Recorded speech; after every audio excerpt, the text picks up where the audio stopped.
Welcome to your complete guide to the Game Week 18 free hit. As you can see on the screen, we smashed it last season. Let's smash it again this season. We're going to break down the best teams and players to target by analysing the data. So let's get straight into it and have a look at the fixtures. First of all, you can see that there are 6 matches this week and 8 teams blank. The 4 teams that I want to avoid in my first 11 this game week are Sheffield United because they've not had a clean sheet all season and they're poor in attack, Burnley because they're up against Manchester United and they're poor in attack, Brighton because they're up against City away from home, and Palace because they're against Arsenal away from home, who are also hitting a bit of form at the minute. If you want any cheap players from these teams sat on your bench because they're playing, then that's fine, and a bit of advice from me this game week is to have a playing bench if possible, because there is a chance that there might be postponements, players getting COVID, you just want that extra insurance if you need it. Another tip from me is don't press the free hit button if you've not already. You've missed all the price rise advantage. I activated mine early and I got $500,000 so far, but the best thing to do in this position if you've not already pressed it is to wait just in case there's postponements. That's your risk-free advantage. Okay, so let's build from the back and take a look at the best defences. A couple of things I just want to mention is the kits in the top right corner are the opponents and the blue text is the opposition's attacking stats. The best defence to target this game week is Manchester City. They're up against Brighton and they've got the home advantage. They've got the highest clean sheet odds and best defensive record on the shortlist with under 1 expected goals conceded and goals against per game. Brighton's attack is the best in this section, but it's not enough to put us off that City defence. Something to bear in mind is that you can only have 3 players per team, and we're going to want attacking players from City as well, so just think twice before you start loading up on your City assets. The few players that will be targeting in that City defence are Cancelo because he's attacking, he's been playing a lot in that side. Diaz, if you want to go for a defensive double up, it looks like he's more nailed than stones if you look at his minutes as well. And you've got the backup goalkeeper Stefan, with Ederson being out. We're not really sure who's going to be playing, so we'd have a look for the news for that one. But he is £4.4 million, which would be a bargain for a City player if he's confirmed to play. Another defence I'll be considering is the other team from Manchester. You've got United and they're up against Burnley. They're away from home, but I do trust the defence in this match. Whilst they've got poor defensive stats, they've still got a decent chance of getting a clean sheet,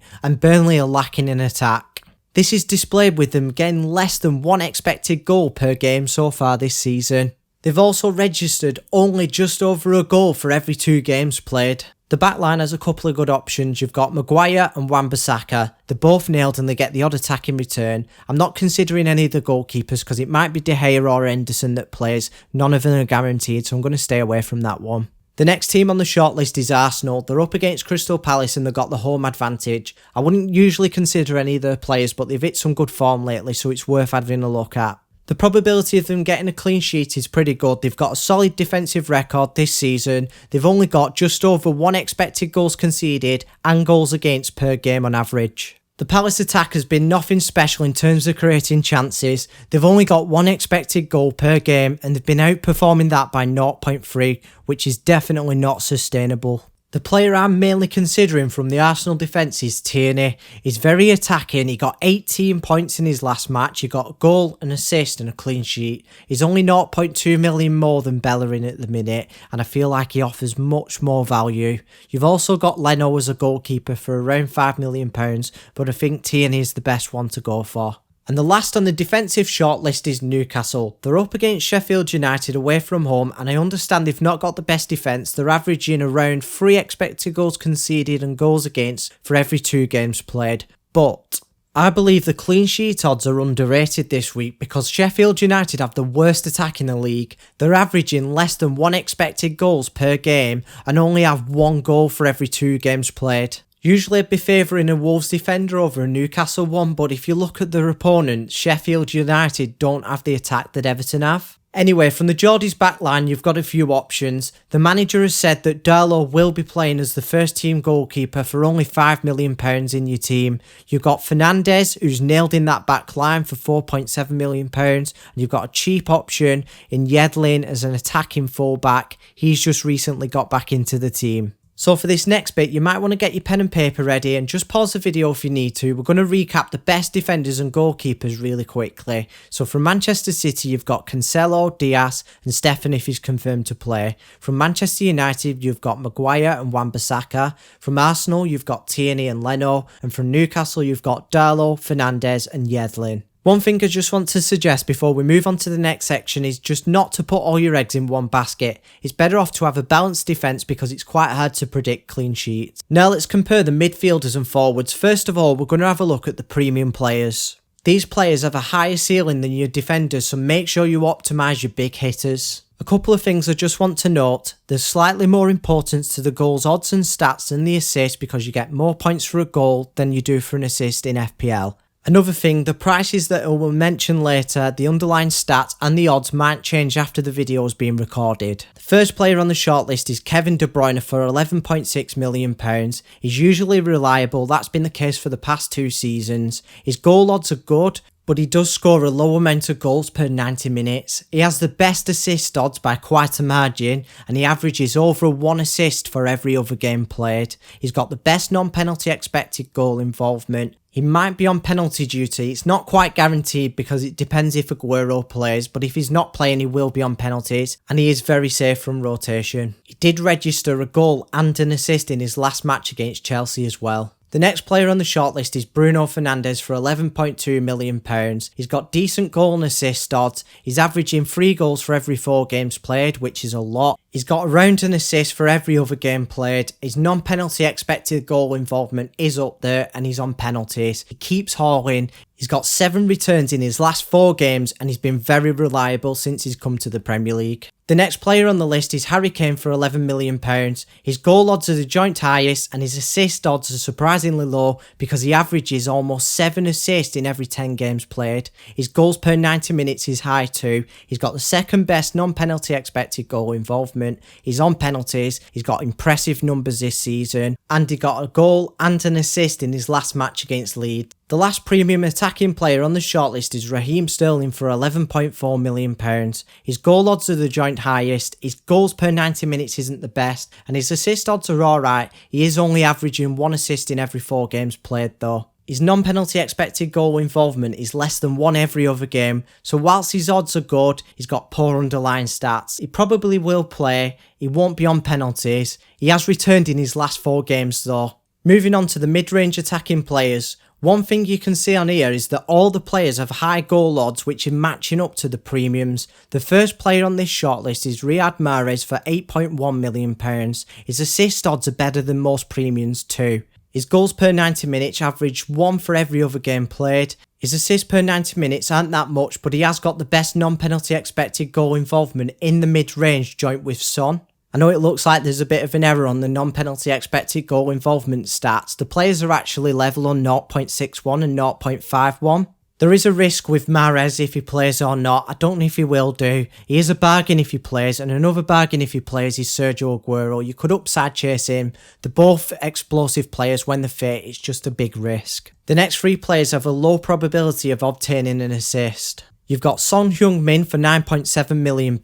His goals per 90 minutes are averaging 4 in every 5 games played, which is really good, and it's better than all the premiums as well. His assist per 90 minutes figure is nothing special, but he's got the joint best non-penalty expected goal involvement in the mid-range section with Mahrez, as we mentioned earlier. He's having a really good season. He got a goal and assist in his last match, and I think there's plenty of value from this player, especially if you already own him and you've had all the price rises as well. Another player, we've got Marcus Rashford for £9.6 million. I do prefer him to his teammate Martial. He's averaging almost 1 goal in every other game and his assist per 90 minutes is quite low. For his non-penalty expected goal involvement, he's averaging 1 in every 2 games with Lacazette.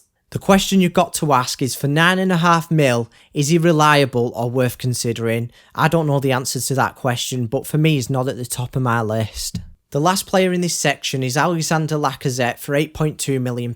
He's averaging almost 3 goals in every 4 games played, which is very good. His downside is that he gets no assists whatsoever. His non-penalty expected goal involvement is averaging just over 1 in every 2 games played with Rashford, as we mentioned earlier. He's in really good form at the minute. He scored 4 goals in just over 2 games and he scored 2 goals in his last match against West Brom. So I do believe that he offers plenty of value and I think he's a better option than Aubameyang and he is much cheaper as well. A drawback to owning him is that he isn't on penalties though. Now let's take a look at the budget attackers. These players allow us to pump money into our teams and invest in the premium players that have a higher ceiling like we mentioned earlier. The first player in this section is another Manchester City player, Phil Foden, for £6.2 million.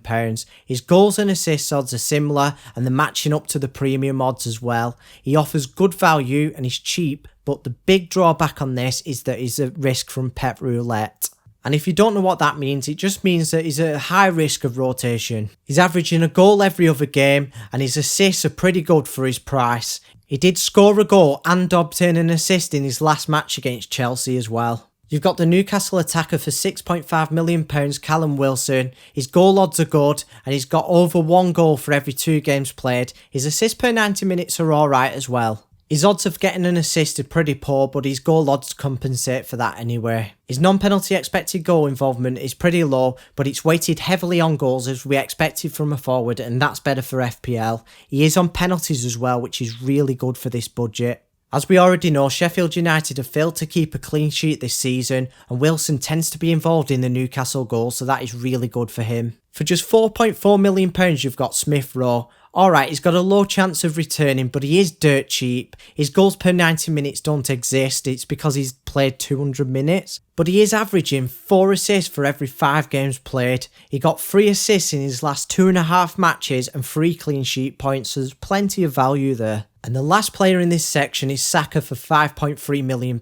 He's got the same goal odds as Smith Rowe, but his assist odds are 9% higher and he's a more experienced player, but with that it comes a price of £0.9 million more. His goal output is expected for his price and he is yet to register an assist. Before we move on to the last bit, there are a few other options to consider. From Wolves you've got Neto and Silva if he plays, and from Everton you've got Dominic Calvert-Lewin. This fixture between Everton and Wolves is quite unpredictable, so I'm going to stay away from their players. From Villa you've got Watkins, Grealish, who are both not on penalties, and El Ghazi. I don't really fancy them against Spurs, but I'm also not opting in for a Spurs defender either. Let's take a look at the 2 drafts that I've made and we can draw up a little template for ourselves on this bit as well. The player selections will depend on your team value and I will mention cheaper alternatives as well, and you want to cover all 4 of the defences that I mentioned earlier I think. So for the template from both drafts you've got Darlow as the goalkeeper, he's got save points in 4 of his last 5 matches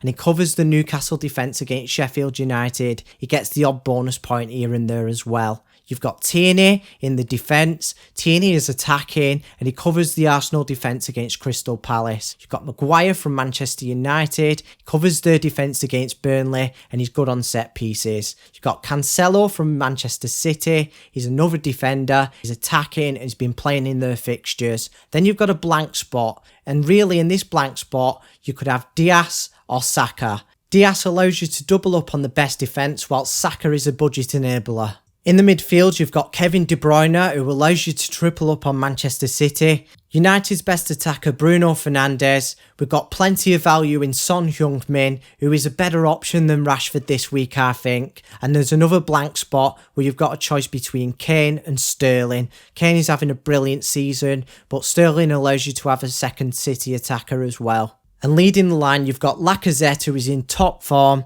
and Callum Wilson, who is a starting budget player who is also on penalties. So for draft number 1, Kane and Diaz are the key players. It's a 4-3-3 formation and it leaves me with no money in the bank. On the bench, you've got Mitchell, Smith Rowe, Norwood, and you could have Burke as a cheaper option. You've got Ramsdale as a playing goalkeeper, but you could have Sanchez as well. If you've gone for the cheaper alternatives on the bench and you still don't have enough money, you could go for players on your bench that aren't playing. It's not ideal, but you could still do it. And if you've still not got enough funds, you could go from Tierney to Holding as well. As another alternative, you could go for Kane and Saka over Kane and Diaz. The 2 key players on the second draft are Saka and Sterling. It's a 3-5-2 formation and there's a bit more flexibility with this one. We've got £0.4 million left in the bank. On the bench, you've got Mitchell, Yedlin, Brewster, and the playing goalkeeper again, Ramsdale, and you also have the cheaper option in Sanchez as well. With less cheaper solutions on this bench, you could still go for a non-playing bench in this draft as well, and if you've still not got enough funds, you could have Smith Rowe over Saka in your team. There are a few pieces of advice that I will give you before we wrap up. You need to look out for the press conferences and the team news. You need to make sure your bench order is intact and don't pick the players just to be different. Play for the maximum amount of points. The free hit itself is a differential. If there are any updates to the team selection, I will put them in the comments section and pin them to the top so you can see them. I'll also post them on Twitter. Hopefully I've covered everything for you. If you've got any questions or any players that I've not mentioned that are in your team, just comment them down below and don't forget to subscribe so you don't miss the captain for this team. I wish you the best of luck in blank game week 18.